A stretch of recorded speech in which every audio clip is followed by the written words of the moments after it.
परीक्षा उपयोगी महत्वपूर्ण करंट अफेयर्स जो आप सभी को अवश्य पढ़ना चाहिए। आप सभी का बहुत बहुत स्वागत है। करंट अफेयर्स के इस महत्वपूर्ण सेशन में आप सभी मेरे साथ जुड़ चुके हैं।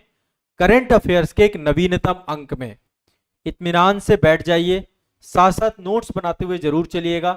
अभी तक जितने मैंने करंट अफेयर्स के सेशन लिए हैं सभी के नोट्स बनाते हुए चलेंगे तो आप सभी का करंट अफेयर्स से जुड़े हुए प्रश्न गलत नहीं होंगे और करंट अफेयर्स की विषय वस्तु का जो डर है आप सभी का धीरे धीरे निकलना खत्म हो जाएगा। तो चलिए सत्र का शुभारंभ करते हैं और महत्वपूर्ण करंट अफेयर्स लेंगे जो भी परीक्षा के उपयोगी होंगे, जो भी हाल फिलहाल में पूछे जाने वाले होंगे, राष्ट्रीय अंतर्राष्ट्रीय परिदृश्य से जुड़े हुए करंट अफेयर्स के सेशन आप सभी के रहने वाले हैं। तो सबसे पहला करंट अफेयर्स जो आज के सेशन में हम लेंगे, अभी आप सभी को पता है कि प्रधानमंत्री जी छत्तीसगढ़ गए हुए थे, है ना। आप सभी को पता है छत्तीसगढ़ भारत का बहुत पुराना राज्य नहीं है। नवंबर में इसकी जो है सन 2000 में छत्तीसगढ़ बना था। आपका 25 वर्ष पूरे हो चुके हैं छत्तीसगढ़ को बने हुए को।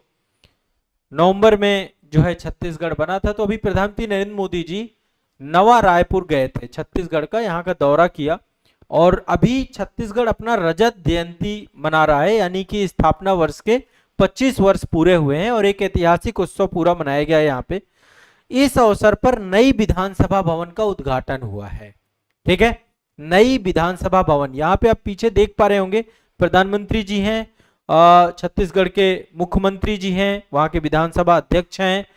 ये आप जो देख पा रहे हैं पीछे जो है नया विधानसभा परिषद है आपका, है ना। ये नया परिसर बना है आपका, तो अभी इसका उद्घाटन हुआ है और यहाँ पर ही आप देख पा रहे होंगे ये एक मूर्ति का अनावरण हुआ है। ये पीछे मूर्ति जो है ये भारत के पूर्व प्रधानमंत्री, भारतीय जनता पार्टी के एक बड़े लीडर जो है अटल बिहारी वाजपेयी जी, पूर्व प्रधानमंत्री भारत रत्न अटल बिहारी वाजपेयी जी की प्रतिमा का अनावरण किया गया है।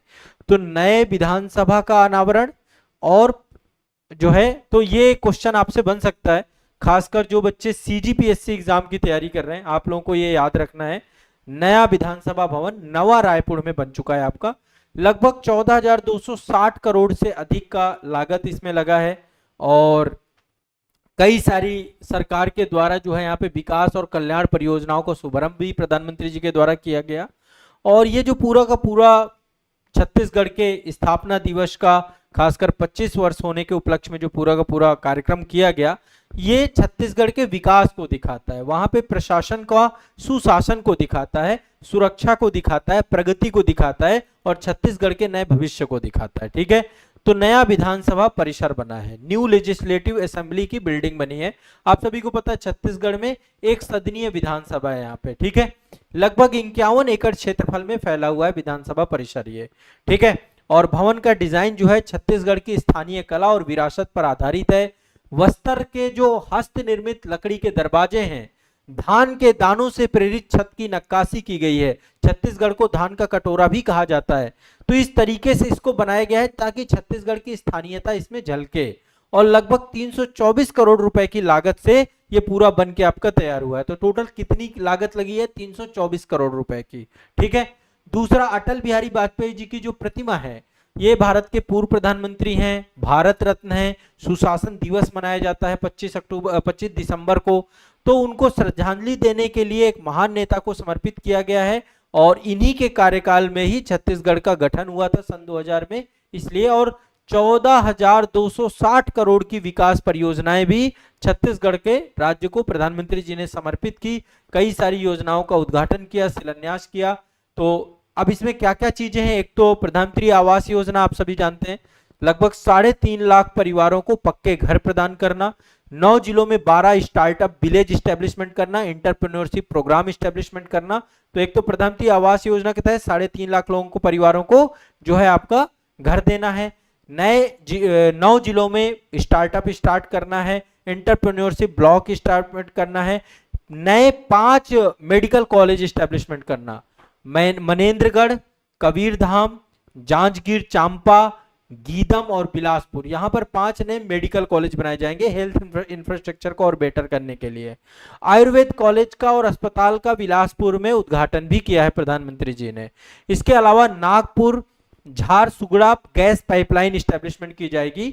नागपुर झारसुगुड़ा गैस पाइपलाइन, ये 500 किलोमीटर की पाइपलाइन है जो कि पूरे देश के काम आने वाली है, इसको भी समर्पित किया गया। और जो है छत्तीसगढ़ के 11 जिलों को राष्ट्रीय गैस ग्रिड से जोड़ दिया जाएगा।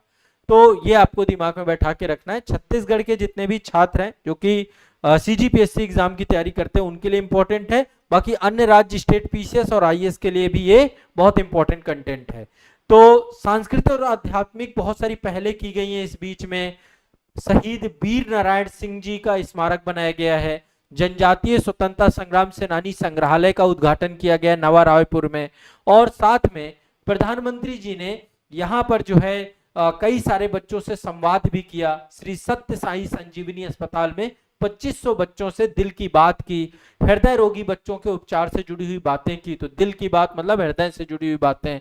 साथ ही ब्रह्म कुमारी ध्यान और आध्यात्मिक केंद्र का भी उद्घाटन किया, जिसका नाम शांति शिखर रखा गया। तो ओवरऑल छत्तीसगढ़ का जो है गठन हुआ था 1 नवंबर सन 2000 को, ठीक है। 324 करोड़ की लागत से नया विधानसभा यहाँ बन रहा है। विधानसभा का क्षेत्रफल 51 एकड़ है। यहाँ की विकास परियोजना 14,260 करोड़ की जो है विकास परियोजनाएं हैं। मुख्यमंत्री यहाँ के विष्णुदेव साय जी हैं। राज्यपाल हैं यहाँ पे श्री रमेंद्र डेका या रमेन डेका के नाम से राज्यपाल हैं यहाँ के। और यह दौरा जो प्रधानमंत्री जी का था छत्तीसगढ़ की रजत जयंती उत्सव का था, और यह संदेश देना था कि राज्य की विकास, सांस्कृतिक गर्व और सामाजिक समावेशन में छत्तीसगढ़ राज्य नए युग में प्रवेश कर रहा है। उस दिशा में एक बहुत ही महत्वपूर्ण दौरे के तौर पे इसको देखा जा सकता है, ठीक है। तो ये एक बहुत इंपॉर्टेंट आपका जो है आप सभी को याद रखना है इस चीज को, ठीक है। क्लियर है। अब अगले चलते हैं। अगला जो है आप सभी को पता है कि भारत के जो संबंध है इस समय तालिबान से हमारे संबंधों में बेहतरी आई है। तालिबान जो अफगानिस्तान में जो है शासन कर रहा है, और भारत में पहला राजदूत नियुक्त करेगा तालिबान अब, ठीक है। अभी आप सभी को पता है कि जो है तालिबान के जो विदेश मंत्री थे या कहें अफगानिस्तान के विदेश मंत्री थे वो भारत आए थे, ठीक है।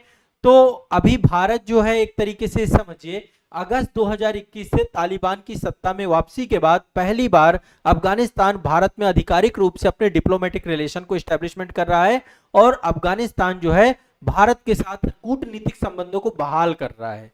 तो भारत और अफगानिस्तान के संबंधों में काफी बड़ा एक तरीके से शुरुआत माना जा सकता है। और अभी जो यहाँ के कार्यवाहक विदेश मंत्री आए थे आमिर खान मुत्ताकी, अक्टूबर 2025 में आए थे, नई दिल्ली की यात्रा में आए थे। उसके बाद से ये जो है एक नया आरंभ हो रहा है। तो कूटनीतिक जुड़ाव के तौर पे देखें, तालिबान द्वारा नई दिल्ली में राजनयिक भेजने का निर्णय एक अपने आप में इस पूरे दक्षिण एशिया की राजनीति को बदलेगा, भारत अफगानिस्तान संबंधों को बेहतर करने के रूप में जाएगा। एक चीज और दिमाग में बैठा के रखिएगा, भारत ने अभी तक तालिबान शासन को आधिकारिक मान्यता नहीं दी है। हमने केवल मानवीय और तकनीकी संपर्क बनाए रखने में लगातार काम किया है। हमने खाद्य और चिकित्सा सहायता दी है, हमने काबुल में तकनीकी मिशन को इस्टेब्लिशमेंट किया है, और भारत जो है अपने राजनयिक संबंधों के तौर पे हमेशा कूटनीतिक संबंधों को बढ़ोतरी देता है, ताकि किसी भी तरीके के वहां के जो सहयोग हो, भारत के द्वारा जो इनिशिएटिव चलाए जा रहे हो, चाहे वो मानवीय सहायता की बात हो, क्योंकि अभी आपको पता है अफगानिस्तान में जो है भूकंप भी आया था। तो लगातार भारत जो है इस पूरे क्षेत्र के साथ अपने जुड़ाव को बेहतर करने की दिशा में आगे काम कर रहा है। आप सभी जानते हैं हम आतंकवाद से पीड़ित देश हैं, तो ऐसे में आतंकवाद या सीमा पार जो गतिविधियां हो रही हैं, हमारी हमेशा ये कोशिश रहती है कि अफगानिस्तान का इसके लिए उपयोग ना किया जाए, अफगानिस्तान से भारत विरोधी गतिविधियां ना चलें। इसलिए अफगानिस्तान से हमें अपने संबंधों को बेहतर रखना पड़ेगा। साथ ही जो यहाँ पर रह रहे अल्पसंख्यक समुदाय हैं, जैसे सिख समुदाय या हिंदू समुदाय, उनकी सुरक्षा के लिए भी भारत को यहाँ पे डिप्लोमेटिक रिलेशन बना के रखना पड़ेगा। दूसरा, अमेरिका के जाने के बाद यहाँ की क्षेत्रीय स्थिरता की जिम्मेदारी भारत की है। क्यों? भारत इस क्षेत्र का सबसे बड़ा देश है और हमारा पड़ोसी देश है, तो यहाँ पे क्षेत्रीय स्थिरता बनी रहे, दक्षिण एशिया में बेहतर रहे चीजें, इसलिए भारत ने तालिबान सरकार के साथ डिप्लोमेटिक रिलेशन को फिर से बहाल किया है। हमने कोई मान्यता नहीं प्रदान की तालिबान को अभी, लेकिन फिर भी हम कूटनीतिक रिलेशन के माध्यम से एक जटिल क्षेत्रीय स्थिति को सुलझाने की दिशा में हम काम कर रहे हैं। अभी भारत के पड़ोस को आप देखें तो चाइना से हमारे रिश्ते अब सुधार की तरफ हैं। चाइना के साथ अभी हम अपने आयात को भी फिर से पुनर्बहाल कर रहे हैं। आयात अप्रूवल, जितने भी इंपोर्ट अप्रूवल थे, अभी इस पे मैं खबर लूंगा आप सभी की। पाकिस्तान के साथ हमारे रिश्ते पहले से ही खराब थे, ठीक है। मध्य एशिया देश जितने भी हैं उनके साथ हमारे रिश्ते बहुत अच्छे हैं। तो अफगानिस्तान एक तरीके से एक द्वार की तरह है, रसिया से हमारे रिश्ते अच्छे हैं।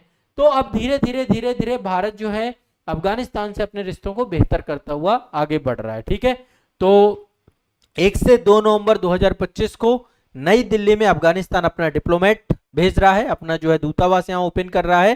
तालिबान सरकार के द्वारा नियुक्त ये पहला राजनयिक है, पहला डिप्लोमेटिक है। इससे पहले 2021 से पहले भारत के बहुत अच्छे रिलेशन थे अफगानिस्तान से, लेकिन तालिबान के आने के कारण से बीच में संवाद जो है आपका अस्थिर हुआ है। एक चीज और समझाना चाहता हूं, आप लोग चूंकि इतने बड़े एग्जाम की तैयारी कर रहे हैं, एक चीज अपने दिमाग में बैठा के चलिएगा, कभी भी कोई भी जो रिश्ते होते हैं वो रिश्ते परमानेंट नहीं खराब होते, है ना। डिप्लोमेसी में कोई भी चीज परमानेंट नहीं होती है, टेम्परेरी होती है ना।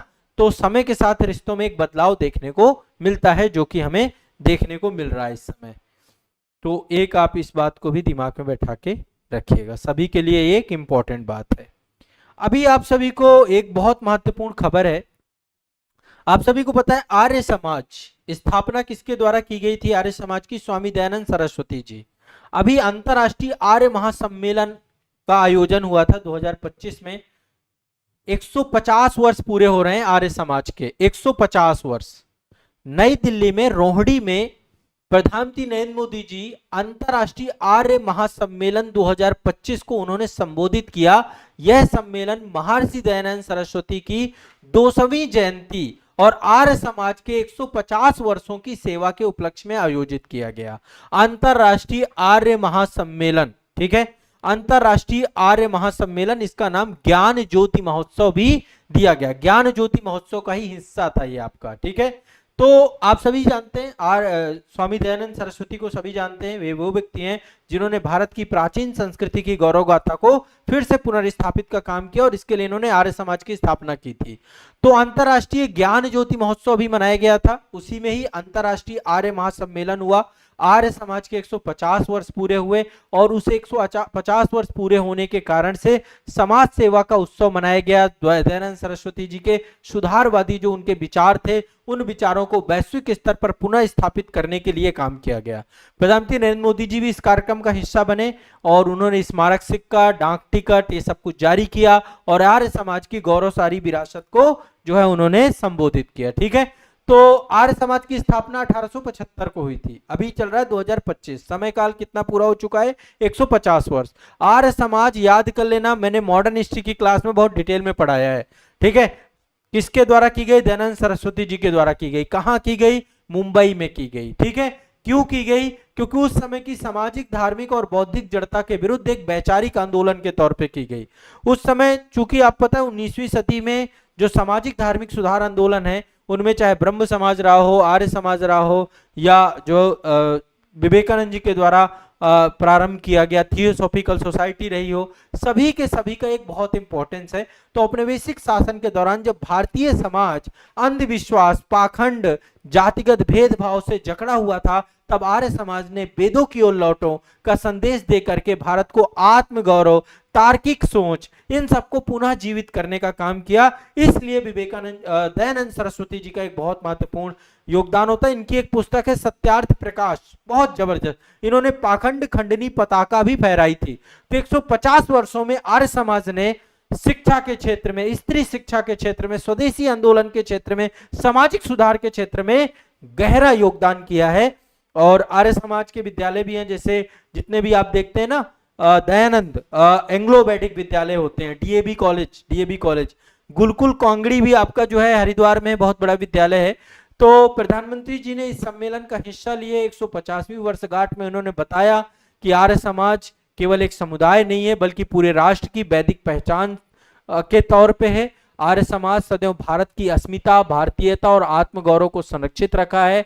दयानंद के विचारों से ही आगे चल के हमारे जो स्वतंत्रता आंदोलन है पूरा उत्प्रेरित हुआ, चाहे वो लाला लाजपत राय हो, राम प्रसाद बिस्मिल राय हो, इन सब क्रांतिकारियों को दयानंद सरस्वती जी ने प्रेरित किया। और प्रधानमंत्री जी ने ये कहा कि भारत की प्रगति वैश्विक कल्याण में योगदान दे रही है, यानी वसुधैव कुटुंबकम की भावना भी आर्य समाज की ही देन है।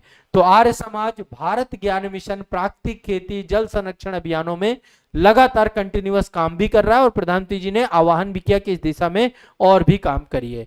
यदि मैं दयानंद सरस्वती जी की बात करूं तो 1824 में से लेकर के 1883 तक इनका समयकाल जीवन था। 1883 में जो है एक महान समाज सुधारक थे, वेदज्ञ थे, वैदिक पुनर्जागरण के अग्रदूत थे। इन्होंने वेदों की और लौटों की बात कही। इन्होंने कहा अंधविश्वास खत्म होना चाहिए, मूर्ति पूजा का विरोध किया, ज्ञानों को, वेदों को ही ज्ञान का स्रोत बताया। इन्होंने सामाजिक समानता की बात की, जिसमें स्त्री अधिकारों की बात की, इन्होंने स्त्री शिक्षा की बात की, इन्होंने जन्म आधारित भेदभाव को, जातिगत भेदभाव को समाप्त करने की बात की, कर्म आधारित भेदभाव को, वैदिक भेदभाव, वैदिक काल में कर्म आधारित था सारा का काम, ऋग्वैदिक काल में तो कर्म आधारित सम्मान की बात रखी। इन्होंने, स्वामी जी ने विदेशी प्रभावों से मुक्त होने के लिए, भारत को औपनिवेशिक दासता को समाप्त करने के लिए, राष्ट्र निर्माण की दिशा में काम करने के लिए इन सभी पर विशेष बल प्रदान किया था और हमेशा सादगी, अनुशासन और परोपकार के पक्षधर थे। सादा जीवन श्रेष्ठ विचार को लेकर के स्वामी दयानंद सरस्वती सदैव चले हैं। तो दयानंद सरस्वती एक महान व्यक्तित्व थे, उनका दर्शन अपने आप में बहुत बड़ा था और इन्होंने लोगों के जीवन को प्रभावित किया है। ठीक है, तो दयानंद सरस्वती जी के द्वारा स्थापित आर्य समाज के 150 वर्ष, दयानंद सरस्वती जी के 200 वर्ष पूरे होने की इस मौके पर यह पूरा कार्य किया गया था। ठीक है, दिमाग में बैठा के रखिएगा। तो छत्तीसगढ़ विधानसभा के बारे में बात हो गई, दयानंद सरस्वती जी के बारे में बात हो गई। अब एक ये बहुत इंपॉर्टेंट एक फैक्ट है, अभी आप समझिए कि भारत में बहुत सारे ऐसे शहर हैं जो लगातार विभिन्न समस्याओं से घिरे हुए हैं। ठीक है, जैसे ठोस अपशिष्ट प्रबंधन, सॉलिड वेस्ट मैनेजमेंट, नागरिक प्रतिक्रिया, सिटीजन फीडबैक जो आपका है, स्वच्छता का स्तर, स्वास्थ्य का स्तर, नवाचार को लेकर के काफी सारे काम किए जा रहे हैं। अभी हाल ही में एक रिपोर्ट जारी की गई है, स्वच्छ सर्वेक्षण 2025 की रिपोर्ट, और इस रिपोर्ट के अंतर्गत एक बार फिर से भारत के शहरी स्वच्छता प्रयासों में गहरी असमानता देखने को मिली है। और छोटे शहरों में स्वच्छता बनी हुई है अभी भी, लेकिन जो बड़े बड़े शहर हैं हमारे देश के, खासकर महानगर, वो लगातार पीछे जाते जा रहे हैं। और इस बार बड़ा शॉकिंग था कि मदुरै, जो कभी टॉप 3 में हुआ करता था, वो भारत का सबसे गंदा शहर बन चुका है। मतलब भारत का सबसे गंदा शहर मदुरै को इस बार रिपोर्ट किया गया है। ठीक है, भारत का सबसे गंदा शहर कौन सा है? मदुरै, उसको रिपोर्ट किया गया है। तो स्वच्छ सर्वेक्षण का एक वार्षिक स्वच्छता सर्वेक्षण, यह आवास और शहरी कार्य मंत्रालय के द्वारा जारी किया गया स्वच्छ भारत मिशन शहरी के अंतर्गत आयोजित किया गया, जिसमें भारत के शहरों का मूल्यांकन किया जाता है कि किसी शहर में वहां पे सॉलिड वेस्ट मैनेजमेंट कैसा है, ठोस अपशिष्ट प्रबंधन कैसा है, कैसा वहां पे सिटीजन फीडबैक कैसा है, स्वच्छता और स्वास्थ्य का स्तर कैसा है, नवाचार और सर्वोत्तम प्रथाएं कैसी हैं। और यह सर्वेक्षण 4000 से अधिक शहरी निकायों को कवर करता है, उनके प्रदर्शन के आधार पर रैंकिंग जारी करता है, प्रतिस्पर्धा और सतत सुधार को प्रोत्साहित करता है। तो हमारे देश के सबसे 10 गंदे शहर जो स्वच्छ सर्वेक्षण के तहत निकले हैं, नंबर 1 में मदुरै है। नंबर 1 में क्या है? मदुरै। नंबर 1 में मदुरै है, नंबर 2 में लुधियाना है, नंबर 3 में चेन्नई है, लुधियाना, और नंबर 3 में चेन्नई है। चेन्नई याद कर लीजिए, ये तीनों टॉप 3 बस आपको बता रहा हूं। ठीक है, चौथे नंबर पे रांची आती है, फिर बेंगलुरु आता है। ठीक है, टॉप 10 में दिल्ली भी है।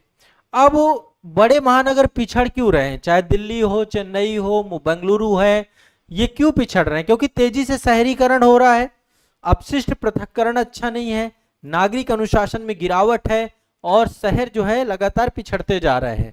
छोटे शहरों में देखिए, इंदौर सबसे स्वच्छ शहर है। इस बार एसएसएल भी बनाया गया, सुपर स्वच्छ लीग बनाया गया, जिसमें 3 शहरों को रखा गया, इंदौर, सूरत और नवी मुंबई, है ना। अहमदाबाद को इस बार सबसे स्वच्छ शहर का भी दर्जा दिया गया।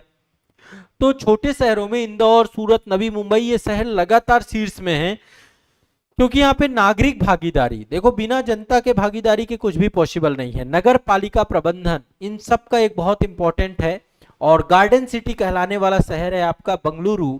बंगलुरु अब अनियंत्रित कचरा निपटान, ठीक है, यहां पर जाम नालियां इन सब से जूझ रहा है। तो इन सभी समस्याओं के समाधान के तौर पे आप मदुरई को देख सकते हैं।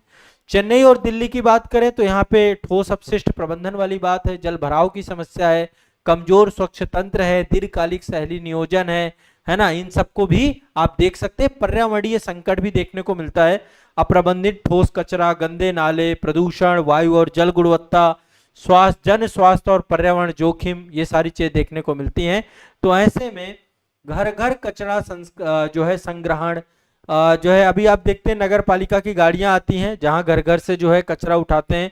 रिसाइकलिंग का काम करना, नागरिक जागरूकता का काम करना, सहभागिता का काम करना, ये सब चीजें जो है धीरे धीरे इनकी रैंकिंग को सुधार सकती हैं। लेकिन अभी आप देखते हैं अनियोजित शहरी विकास हो रहे हैं, नागरिक जागरूकता का अभाव है, अपशिष्ट पृथक्करण में कमी है, कमजोर प्रवर्तन है, और नालियां नहीं है कई जगह पे, और बड़े बड़े जगहों पर लैंडफिल नहीं है जहां पर डंपिंग यार्ड बनाया जा सके कचरे का, अनुचित गंदा पानी हर जगह पहुंच रहा है, वाटर ट्रीटमेंट अच्छा नहीं है।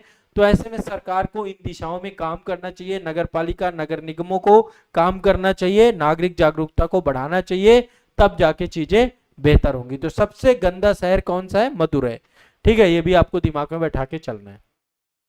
एक खबर आपकी ये हो गई। अब एक खबर जो ये भी बहुत इंपॉर्टेंट है, इसके बारे में मैंने अभी जिक्र भी आप सभी से किया था कि भारत जो है, आप सभी को पता है कि भारत और चीन के बीच में काफी तनाव चल रहा था एक समय से। अभी एससीओ शिखर सम्मेलन के बाद से तनाव में सामान्य चीजें बनी है।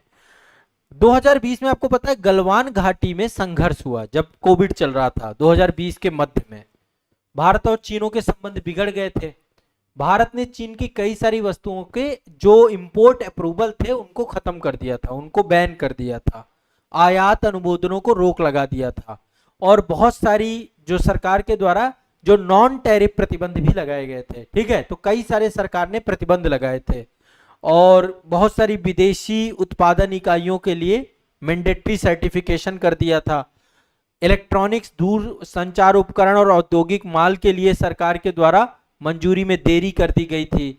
पड़ोस से जितने भी एफडीआई आ रहा था, एफडीआई से सरकार लगातार निगरानी रख रही थी।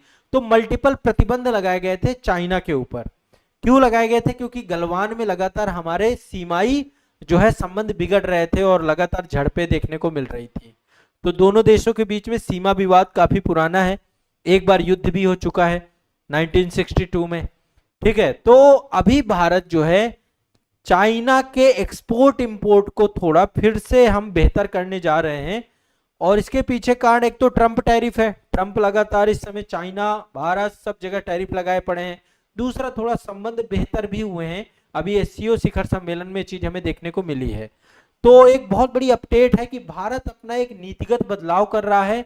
चीन और अन्य देशों से जो वस्तुएं आ रही हैं भारत में, उनको अब आयात अनुमोदन मिलना चालू हो जाएगा, इंपोर्ट अप्रूवल होना स्टार्ट हो रहा है। इसको लेकर एक बहुत महत्वपूर्ण निर्णय लिया गया है। 5 साल से जो रोक लगी हुई थी उसको समाप्त किया जाएगा और घरेलू समर्थन दिया जाएगा। जीएसटी में हालिया कटौती के बाद बढ़ती हुई उपभोक्ता मांग को पूरा करने की व्यापक रणनीति के तौर पे इसको देखा जाएगा, ठीक है। अब इससे क्या बदल जाएगा, क्या बदलेगा? एक तो सबसे पहली बात, अब तेजी से हम जो भी चीजें चाइना से आती हैं, बहुत सारी चीजें चाइना से आती हैं, हमारे यहाँ पे जितना भी व्यापारी है चाइना से ही चीजें इंपोर्ट करता है। तो अब चाइना से चीजें आनी प्रारंभ हो जाएंगी भारत में, ठीक है, तेजी से मंजूरी हो जाएगी। इससे भारतीय कंपनियां जितने भी आयात प्रस्ताव हैं, लंबे समय से चाइना से वो सामानों को इंपोर्ट करते हैं, उसको शीघ्र मंजूरी मिल जाएगी, फास्ट ट्रैकिंग हो जाएगी। विदेशी उत्पादन इकाइयों को प्रमाणन की आवश्यकता का जो है री एवोल्यूशन हो जाएगा, पुनर्मूल्यांकन किया जाएगा, और फिर से उनको जो है जो मैंडेटरी सर्टिफिकेशन था वो नहीं रहेगा। घरेलू उत्पादन और आयात में संतुलन बनाने का भी सरकार का उपयोग है। और एक जो सप्लाई चेन है, चाइना चूंकि बड़े स्तर पे आपको पता है कि वहां पे चीजें बनती हैं और भारत बड़े स्तर पे उसका इंपोर्टर है, तो एक आपूर्ति श्रृंखला भी स्टैब्लिशमेंट हो जाएगी ताकि भंडार की कमी ये जो है खत्म हो जाएगा। जीएसटी कटौती के बाद उपभोक्ता बाजार में बहुत तेजी से आया है। अभी आपने देखा जीएसटी कलेक्शन भी बहुत अच्छा हुआ है। तो सरकार चाह रही है कि ज्यादा से ज्यादा इंपोर्ट और मार्केट फिर से मोबिलाइज्ड हो जाए। तो एक रणनीतिक संतुलन बनाने का प्रयास किया है सरकार ने। लेकिन सरकार अभी भी जो टेलीकॉम वाली चीजें हैं उन पे कड़ी निगरानी रहेगी, ठीक है। और साथ ही जो है विभिन्न चीजों पर सरकार निगरानी रखेगा। ठीक है, तो ये आपको दिमाग में बैठा के चलना है। पूर्ण प्रतिबंध हटाने की बजाय एक टारगेटेड नीतिगत नरमी का सरकार का एक प्रयास है और इससे अर्थव्यवस्था हमारी बूस्ट होगी, ट्रंप टैरिफ का प्रभाव भी कम होगा। तो भारत चाइना से लगे हुए इंपोर्ट अप्रूवल को अब समाप्त करने की कोशिश कर रहा है और अप्रूवल को फिर से बहाल कर रहा है ताकि चाइना से गुड्स अब भारत में आ सके। तो एक ये भी आपको ध्यान में रखना है। और एक बहुत इंपॉर्टेंट खबर है, आप सभी उत्तर कोरिया के बारे में जानते हैं। उत्तर कोरिया के राष्ट्र प्रमुख, जो यहाँ के औपचारिक राष्ट्र प्रमुख थे, राष्ट्राध्यक्ष थे, किम वंश में सबसे लंबे समय काल तक सेवा देने वाले एक नेता में से एक, जिनका नाम है किम योंग। किम योंग नाम, पूरा नाम है इनका किम योंग नाम। अभी इनका निधन हो गया है। किम योंग नाम का निधन हो गया है अभी हाल ही में। किम योंग का अभी हाल ही में निधन हो गया है। ठीक है ना, इनका अभी हाल ही में निधन हो गया है। और आप सभी जानते हैं किम जोंग यूंग यहाँ के जो है शासक हैं और एक कैसे शासक हैं, एक तानाशाह शासक के तौर पे हम जानते हैं। लेकिन जो यहाँ पे औपचारिक राष्ट्राध्यक्ष थे, किम वंश के सबसे लंबे समय तक सेवा देने वाले नेता थे, क्या नाम है, किम योंग नाम। ठीक है, 97 वर्ष की आयु हो चुकी थी और अभी इनका जो है ये अब नहीं रहे और ये भी आपको ध्यान में रखना है। ठीक है, लगभग 7 दशकों तक, 70 साल से अधिक राजनीतिक कैरियर इनका रहा और कोरिया के इतिहास में सबसे लंबे प्रशासनिक कार्यकालों में से एक था। और लंबे समय काल तक जो है ये किम जोंग यूंग है अभी, है ना। और ये किम जोंग यून के रिश्तेदार नहीं है, ठीक है, लेकिन एक विश्वास बहाली थी और साथ में ये पूरे राष्ट्र को ठीक है। और इन्होंने जो है कोरियाई युद्ध में भी भाग लिया है, साथ ही जो है विदेश मंत्री रहे जब ये 1883 से 1898 में सोवियत संघ के पतन के बाद अंतरराष्ट्रीय अलगाव की स्थिति और उस समय कूटनीति इन्होंने संभाला। पोलित ब्यूरो के सदस्य भी रहे 1978 में। औपचारिक राष्ट्राध्यक्ष 1998 से 2019 तक रहे। प्रेसिडियम अध्यक्ष के तौर पे रहे और इन्होंने नैम के सम्मेलनों में भाग लिया, कई सारे वैश्विक मंचों में भाग लिया। तो अल्टीमेट इनका एक बहुत बड़ा इतिहास है। तो ये एक निधन के तौर पे है, इसको भी दिमाग में बैठा के चलिएगा। तो ये कुछ खबरें हैं हमने जो डिस्कस की हैं, आज के लिए इतना ही इंपॉर्टेंट है। हमने ये कुछ महत्वपूर्ण खबरें पढ़ी हैं, अब इनको दिमाग में बैठा लीजिए, इनसे ही प्रश्न आपके बनेंगे, इनको याद कर लीजिए।